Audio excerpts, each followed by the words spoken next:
In the valley of Hinnom, they built sacrificial sites for Baal and burned their children as sacrifices to the god Moloch. Their own sons and daughters they sacrificed to demons. Never have I commanded them so abominable a thing.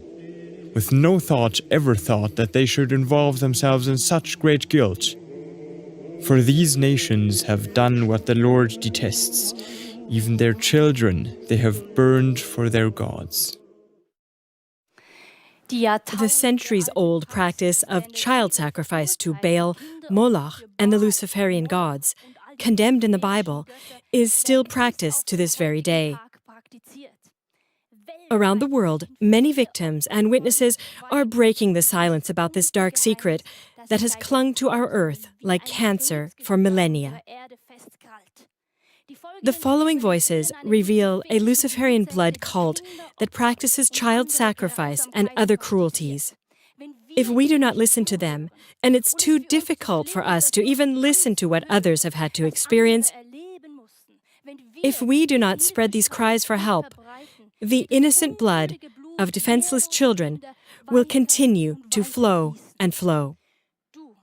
You have a responsibility. Yes, you who are watching this film right now. And I would say the other worst thing for me was watching children be sacrificed in the Vatican, watching them be brought in and watching them be cut open, and watching all the VIP people in the room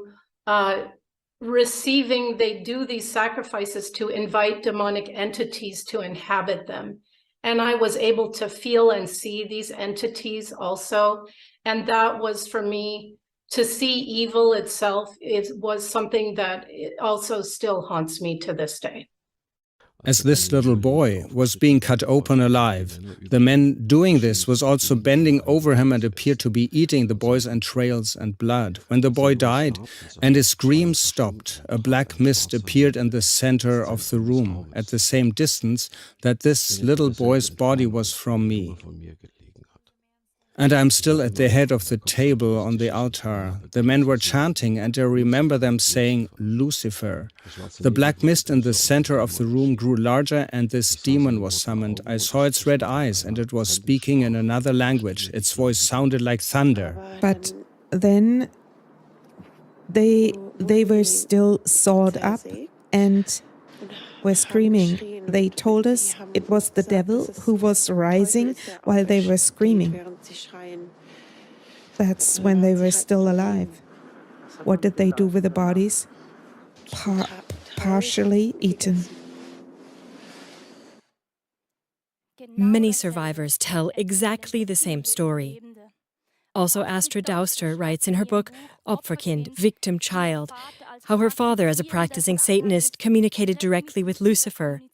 She was even there herself. Astrid's father inflicted indescribably cruel tortures on her throughout her childhood. He also took her to black masses, where babies were sacrificed, where she was tortured so extremely that she was very often in the near-death realm, where she had repeatedly encountered God who gave her strength. The Satanic Community Brotherhood of Samael massively attacked her story of suffering on Facebook, and so the video was deleted, after which the Satanists expressed their great joy about this. Samael, by the way, is another name for the fallen angel Lucifer, who is also called the devil. These folks are dyed-to-the-wool Luciferian Satanists. They have completely given themselves to this cult. Luciferians communicate directly with Lucifer through the ritual practice of child sacrifice. This practice originated in the cult of Baal. Baal is just a name for Leviathan or Lucifer or Moloch. These are all referencing the same energy. The cult of Baal, which is the oldest cult ever established on this planet, is the ancient precursor to Luciferianism.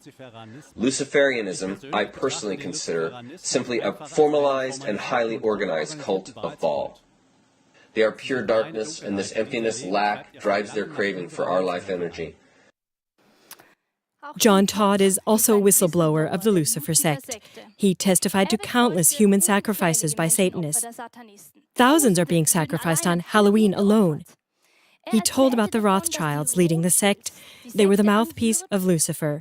There were 13 chairs at their table, whereby the 13th was for Lucifer, because he would sit there himself.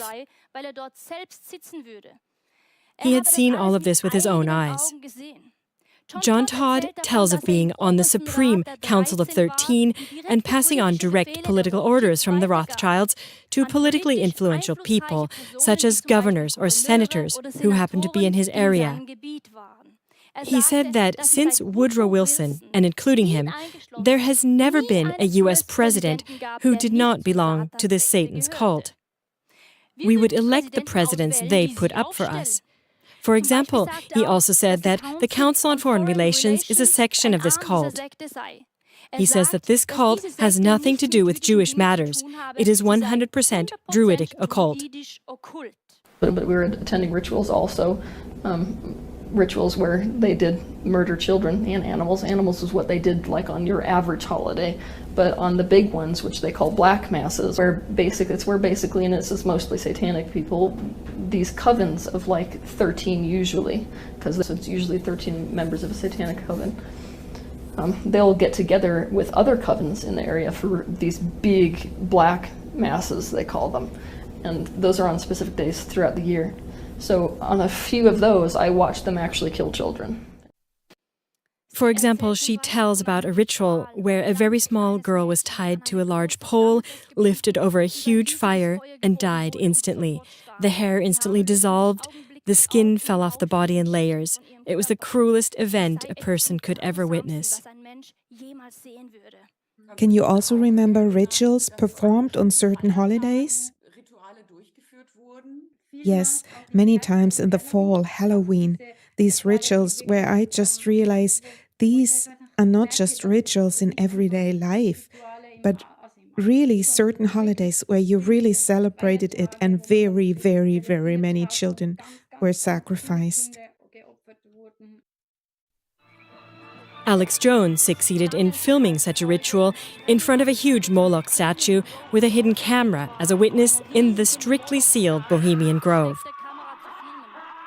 High officials from politics, business, and the media take part in these rituals. The participation of the following persons is documented: U.S. Presidents Richard Nixon, Ronald Reagan, Jimmy Carter, George Bush Sr. and Jr., Bill Clinton. German Chancellor Helmut Schmidt was also present. In addition, Henry Kissinger, Arnold Schwarzenegger, and the heads of Standard Oil and General Electric attended these meetings. Eyewitnesses such as Kathy O'Brien and Kathy Collins recounted the events at Bohemian Grove. And a lot of my experiences were in Presidio and Bohemian Grove. I was used from a very young age, and I remember going through an initiation ritual at the age of 3. Someone was forcing me to drink blood. And then a case in Bohemian Grove where I was forced to watch a child sacrifice. Survivor Kathy O'Brien also testifies to human sacrifice at the Bohemian Grove site. It was this glorification of the whole act. You saw these people there in their red robes, practicing this religiously for the glory of their savior Satan. The things that were added to it, killing and cannibalism. There were children being killed, and the tone was, if you don't do it, you're screwed. This being then had access to me, and I had to kill the little girl. Ein Kind umgebracht. Was? Schick's auf Distanz. Schick's jetzt. Aber lebendes. Schick es auf Distanz. Und die haben das dann aufgegessen. Und es war dann nur noch Haare und alle anderen Knochenteile übrig. Und Augen auch und Zähne. At the meetings, well, Satan was worshipped and they just celebrated masses. The atmosphere there is just as if the devil is really in the room. And they stand in a circle and the faces were covered. They have such black capes and the hoods. And the murmuring is just very like a sing-song. sehr